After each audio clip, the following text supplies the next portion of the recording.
I was so not even focused on kind of what I was going to do during the summer, let alone, and that might make me an anomaly.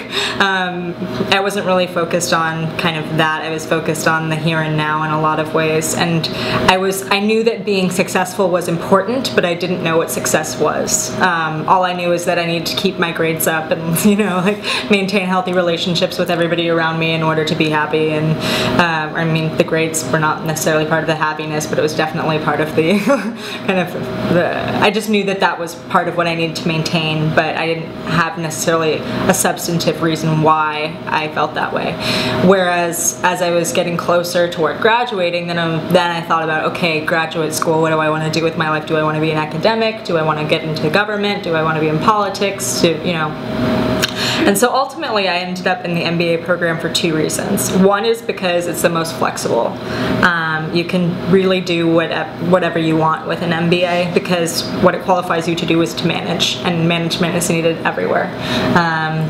And regardless if you're in the public or private sector. And so I thought that would be the most useful, and from asking other people, both in recruiting positions and also in other grad school degrees, and they seem to agree with that assessment, or at least inform that assessment.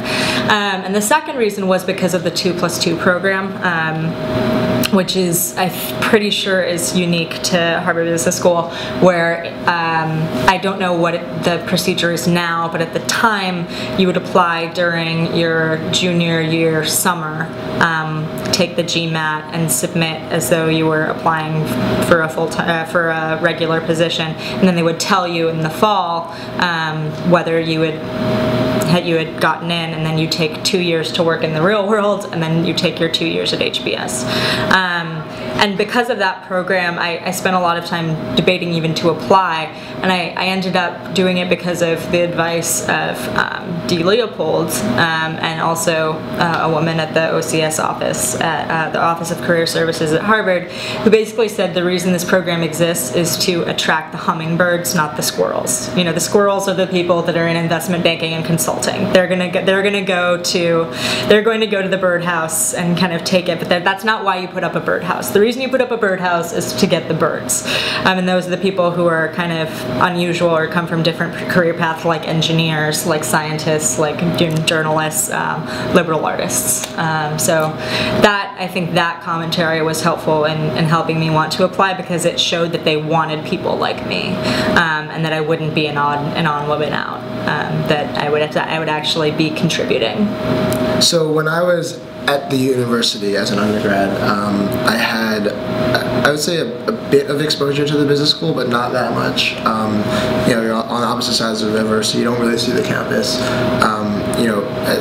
Kind of the newsletters and all the events that are going on here, you get a little bit of exposure to, but not that much. So it was kind of this mysterious thing that you see from across the river with a beautiful library, and occasionally if you walk in, you're like, wow, this is awesome. They have flat screen TVs in all the hallways, and it's just a completely different world from what you see as an undergrad. Absolutely, because we're right up against the law school as undergrads. Like you see the design school, you see, you have classes with graduate students in them from the kind of FAS. Pretty much all the rest of it, except for med school. For the med school and HBS, they're kind of like unicorns. Right. I've never seen a student from there before. Literally, and so I would say that as an undergrad, I thought it was interesting. I wouldn't necessarily say that I planned on returning to Harvard for business school, but it was definitely always something kind of in the back of my mind. And as you look at my career trajectory, kind of going into business, working in consulting, working in finance, it would make sense that it would be on my radar. I would also say that coming to business school as an HBS student is entirely different from the undergrad experience. It's nice to kind of know where the restaurants and bars are, but although a number of them have changed, which just kind of makes you feel a bit old. But I think the overall experience is completely different. You're 4 years out of 4 to 6 or 2 years out of school, and so you've had kind of a chance to think about what's important to you, what things you want to get out of school, what you're trying to learn and what you're trying to work on. And so having that perspective and then coming back into a pure learning environment like Harvard Business School, I think is a big advantage. So my experience here so far has been incredible, but incredible in many different ways than it was as an undergrad. So I'm happy to have double dipped. Yeah, so when I was a senior in 2008, I had definitely heard about 2+2. My older brother was actually an HBS student. He graduated class of 09, so he overlapped by a year. And I had heard about it, but didn't, I wasn't completely sure what my career path would be, so applying, and I was focused heavily on my thesis senior year, so I didn't really have time to consider the 2+2 program. But I would say that a lot of my classmates were looking into it, and I think a few of them actually ended up being part of that program. I worked for 4 years out of college before I came to HBS. I think there's a huge advantage in having 1 or even 2 jobs before you come here. I mean, people come here for a lot of different reasons. The reason I came here was to really think about what my career goals and strengths are, at least for the near term, next 5 years or so. And so having had multiple experiences and seeing the world from different perspectives before you kind of have a chance to kind of sit down and absorb everything, and then meet a whole bunch of people who have been in, have had different experiences. I think having your own strong view of how you see the world, which is shaped in many ways by experience working, is really helpful.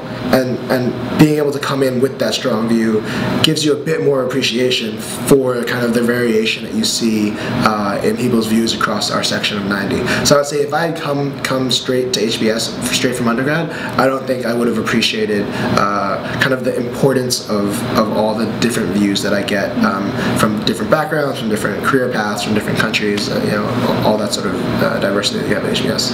And I think one reflection of that is that for the 2+2 program, almost nobody does two before they're 2. I think the vast majority of students that were in my 2+2 cohort chose to defer an additional 1 or even 2 years before coming.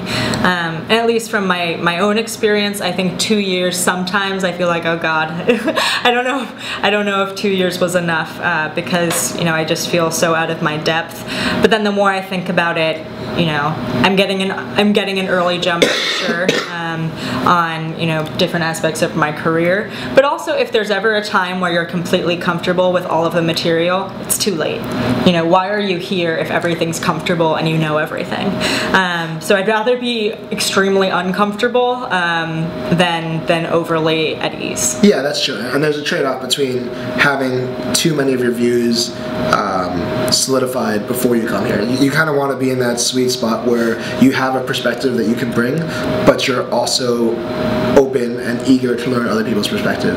And kind of I'm sure there's a whole bunch of kind of psychology and neuroscience work that alludes to this, but the formative kind of 20s is a lot different than how you think as a 30-year-old and how your brain works. So I think there's that kind of sweet spot of time.